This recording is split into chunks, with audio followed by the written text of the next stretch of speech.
आई, मी आज तुझ्याशी एक आई म्हणून बोलतेय. पहा ना, आपण कित्येंदा स्वतःला सांगतो की मी उद्या काहीतरी स्वतःसाठी करेल, मी उद्या सुरुवात करेल. पण खरंच तो दिवस येतो का कधी? आणि असेच हे दिवस निघून जातात.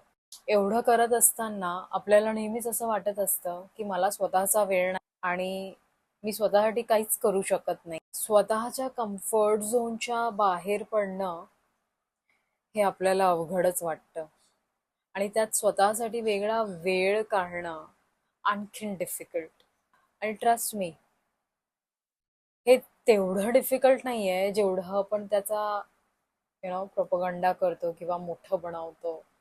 हे पहा, मी काय असं म्हणत नाहीये की तू स्वतःकडे लक्ष दे आणि फॅमिलीकडे नको. Family needs you.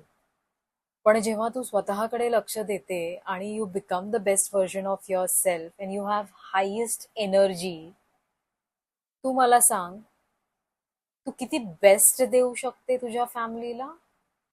Just imagine कर की तुझे एनर्जी लेवल्स खूप हाय आहेत, खूप चांगले आहेत. Every day you wake up with that positivity आणि you give it to others, your family members, your loved ones. So त्यासाठी तुला थोडं थांबावं लागणार आहे, नाहीतर आयुष्य असंच निघून जाईल. थोडं थांब, स्वतःला वेळ दे आणि पहा. आणि एक शेवटचं तुला आठवण करून देते, तू खूप महत्वाची आहेस.